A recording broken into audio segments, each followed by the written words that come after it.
Former President Rodrigo Duterte makes his first appearance before the House Quad Committee's probe into extrajudicial killings during his administration's drug war. For the details, Gabriel Lalu reports live from the House of Representatives. Gab? Yes, Neil, despite all the confusion and the verbal spat on his attendance, former President Rodrigo Duterte showed up at the Quad Committee hearing on Wednesday, November 13. During the inquiry, Duterte challenged the International Criminal Court to start its drug war probe as early as tomorrow, November 14, so that the issue before he dies. Several groups, including drug war victims' relatives, filed cases against Duterte before the ICC for the crime against humanity of mass murder. This is still in connection with the Duterte administration's drug war. I'm asking the ICC to hurry up, and if possible, they can come here and start the investigation tomorrow. Matagal ma'am, baka mamatay na ako, hindi na nila ako maimbestiga. So I'm asking the ICC through you na magpunta na sila dito bukas, umpisahan na nilang investigation. When he was confronted about his ties to Michael Yang, his former economic advisor, Duterte said he will personally kill Yang if there is evidence linking him to the illegal drug trade. Michael Yang is out there. He has not been arrested. Wala namang dossier na pinapakita sa akin. Kung mayroon ako na ang pumatay, hindi na kailangan ang pulis. Ako na mismo ang... Kung may ebidensya po tayo na involved siya sa droga, papatayin niyo rin po si Michael Yang? Ako. Maniwala ka.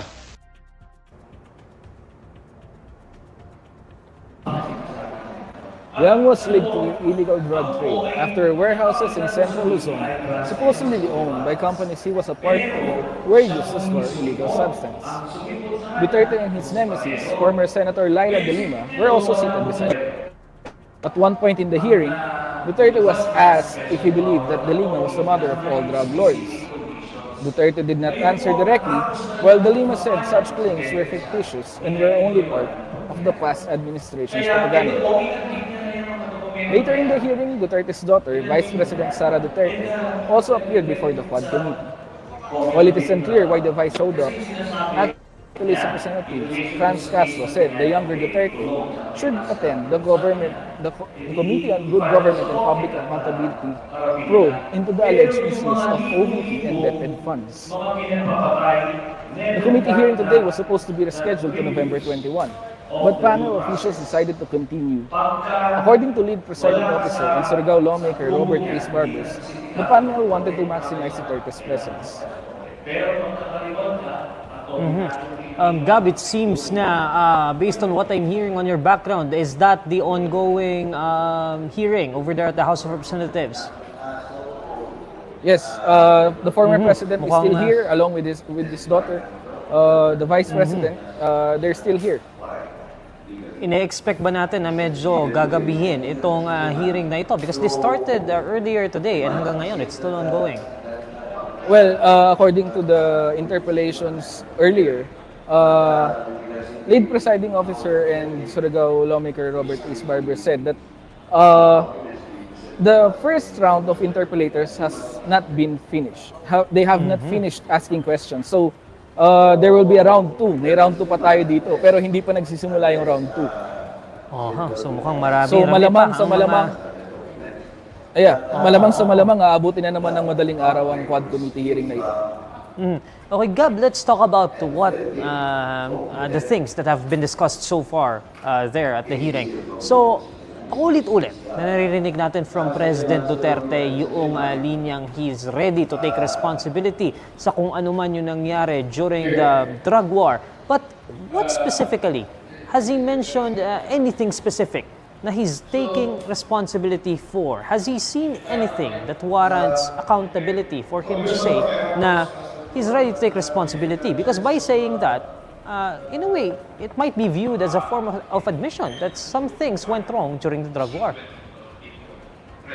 Yes, regarding that, yung first point, Neil, Sinabi niya ulit yon na he's taking responsibility morally and legally for the successes and the problems encountered by the drug war. Regarding what he was referring to, he said that he was taking accountability for the drug war actions of the police officers.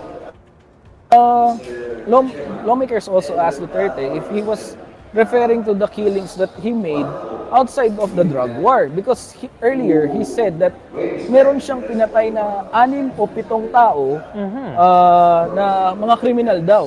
At nung tinanong siya kung pati ba yun ay nag-take accountability siya, sinabi niya bakit daw siya mag-take accountability for that kung siya na nga yung pumatay ng mga kriminal na yun. Lagi niyang sinasabi na caught in the act of committing a crime. Nung pinatay niya yung mga taong ito, yung 6 to 7 na sinasabi niyang kriminal. Pero other than that, yung mga killing ng mga mayor, for example, si former Tanawan Mayor Antonio Halili, yung iba pang mga mayor na napatay nung panahon niya, hindi raw siya nag-take ng accountability for that kasi hindi naman siya ang nag-utos. Even yung pagkamatay ni former PCSO Board Secretary Wesley Barayuga, na napag-usapan din dito sa Quadcom, sabi niya hindi siya nag-take ng accountability for that. So Gab, let me just clarify what you mentioned. No? Sinabi ni Pangulong Duterte that he killed people.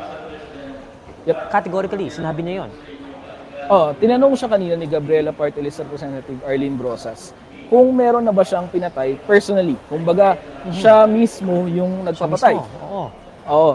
Ang sagot niya, meron daw 6 o 7 tao. Hindi niya sigurado kasi hindi na raw niya chinek yung estado ng isang pasyente kung namatay nga ba sa ospital. Okay, Gab, isa pa sa mga pinag-uusapan nito during the Senate investigation ay yung sinasabing reward system para sa mga miyembro ng kapulisan na involved sa implementation ng drug war. Anything noteworthy that we got from regarding that issue dyan sa hearing sa House of Representatives? So totoo lang, Neil, yung mga sagot ni former President Duterte, pabago-bago siya eh. Merong mga punto na sasabihin niya na meron talagang reward system at meron ding punto sa hearing na sasabihin niyang wala naman. Pero sinabi niya kanina na excess funds o yung pondo na nakuha niya para sa kampanya, yung hindi niya nagamit, binibigay niya para sa mga accomplishment ng mga pulis sa pagpapatupad ng drug war. Pero sinabi rin ni former President Duterte na normal naman itong ginagawa raw ng mga alkalde ng iba't ibang lungsod sa Pilipinas. Gab, ang totoong biktima dito sa issue na ito, kung pag-uusapan natin itong drug war ay ang mga napatay during the drug war, ang mga pamilyang naiwan ng mga namatay. Can you talk about the atmosphere ng mga pamilya ng mga drug war victims having to meet with President Duterte dyan, face-to-face, dyan sa Kongreso?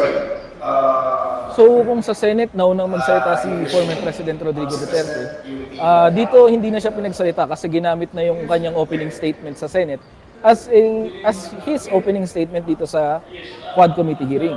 Ang ginawa ng nakinggan yung mga kamag-anak ng mga drug war victims, katulad nung isang very notable case. I don't know if our viewers would remember, pero merong isang Dota player from Pangasinan na namatay sa isang drug operation at ang sinasabi ng kanyang magulang ay napagkamalan lamang siya. Hindi talaga siya yung target ng drug operation. So, nandito rin kanina, ang batang yun ay si Joshua Laksamana.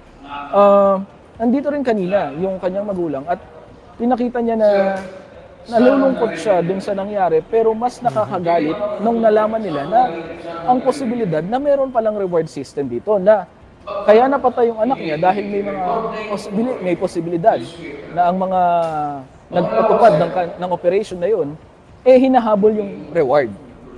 So medyo galit sila, medyo malungkot yung mood kanina, pero tatandaan natin, ito yung unang beses na nagkita sila for a long time. Ngayon lang pumunta si former President Duterte dito sa House, kaya medyo mataas din talaga yung mga emosyon ng mga tao. Maraming salamat, Gab. That's Gabriel Lalo reporting live from the House of Representatives.